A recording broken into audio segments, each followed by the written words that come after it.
Hello handsome people, it is cold outside. Today we're going to be taking the opportunity to answer some of your questions regarding my underquilt build.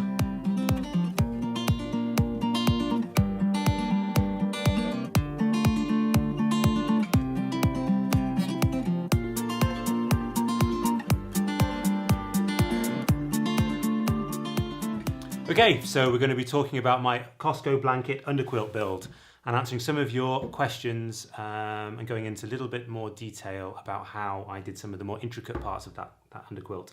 If you don't know what an underquilt is, then have a look here and see one in action. If you haven't seen my video about the underquilt build, then have a look here. I highly recommend that you have a look at it because it is, well, it will make a lot more sense. Okay, so I'm going to be talking a little bit more about how I turn all these little bits and pieces into this. Okay, so the most common question that I get asked about really is about the width of the underquilt and whether it really is necessary to take up 2 squares with the side baffles, and the answer is yes. Yes. Yes. The juice man not tell nothing. He say yes. Without it, you will end up with a V forming at the bottom of your underquilt as it's just too wide, and cold air will rush in and get rid of all that lovely warm air that you've built up between the underquilt and your hammock. So yes, you do need to shorten the width. And I found that literally 1 square from each side is perfect.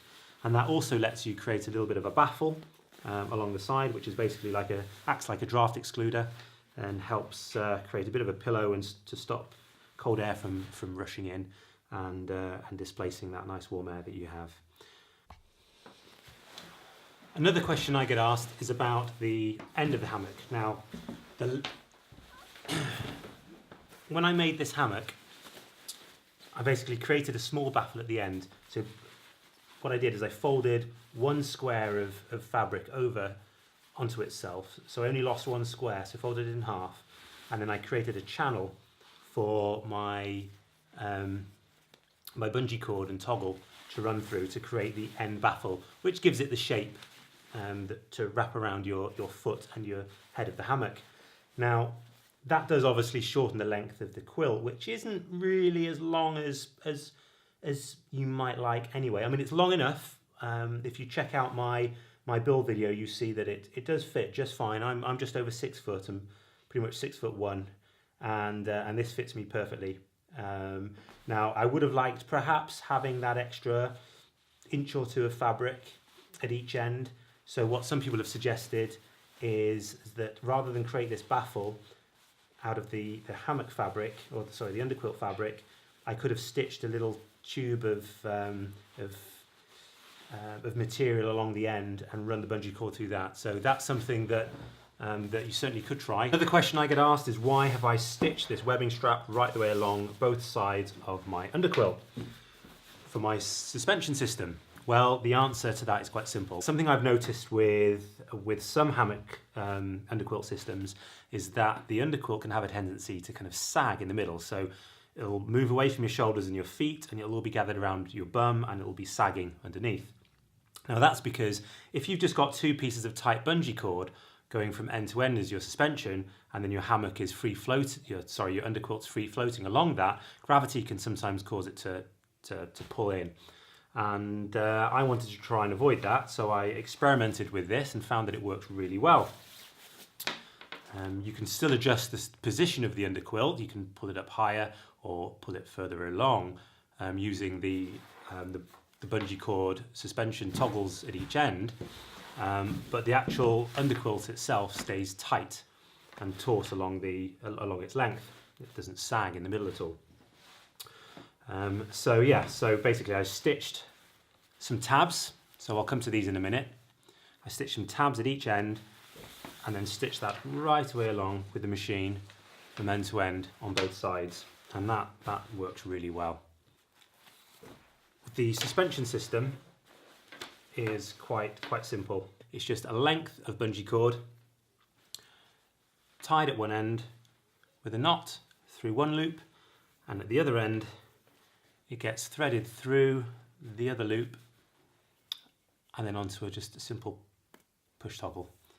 And then the excess, I didn't bother cutting off the excess cord because I might need that for a longer setup or something sometimes, so this just lets me adjust the length of this really easily.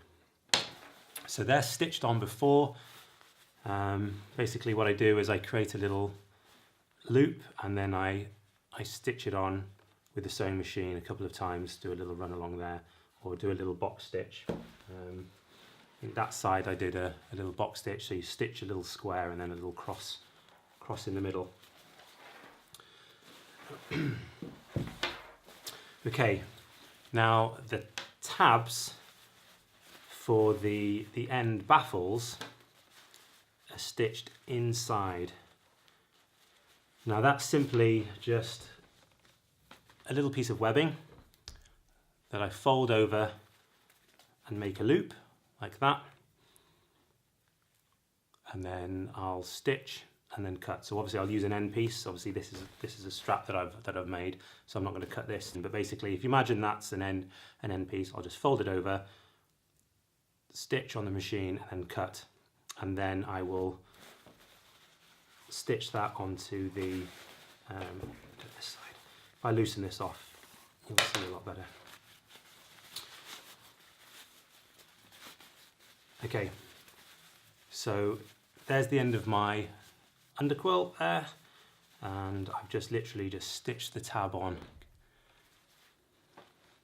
and then looped my cord through. So all I have to do to tighten that is press the toggle and then pull the bungee cord. Now this is a really thin, lightweight bungee cord, and that, because there's no pressure or tension on that other than the I suppose the weight of the underquilt there, which isn't much. So yeah, really simple, just a tab stitched in on the inside, and then it's folded over. So really easy. So just to show that a little bit more clearly on this unmade blanket here, what I did is that I stitched a little tab. So I made the loop, and then I stitched it on with the sewing machine just onto the end like that. And then when that's folded over to make the baffle, that tab's stitched inside the material like that. And then I run the bungee cord through and then thread it through. I used a knitting needle, I think. What did I use? A knitting needle to pull the bungee cord all the way through to create that end baffle. So really, really simple. If you've got any more questions about that, if I haven't made it clear enough, just please let me know and I'll explain a little bit more. If you've still got no idea what we're talking about and you've no idea what an underquilt is, please check out my build videos and it'll all be clear. Underquilts are fantastic for hammock campers. So they are expensive to buy, really expensive to buy. And if anyone's going to be camping out in winter, I would probably recommend investing in a decent underquilt if you're going to be camping in the snow or freezing conditions. But for spring, summer and autumn, a homemade underquilt is more than adequate and a really cheap way to enjoy your hammock just that little bit more. Any questions, let me know and I'll do what I can to answer them.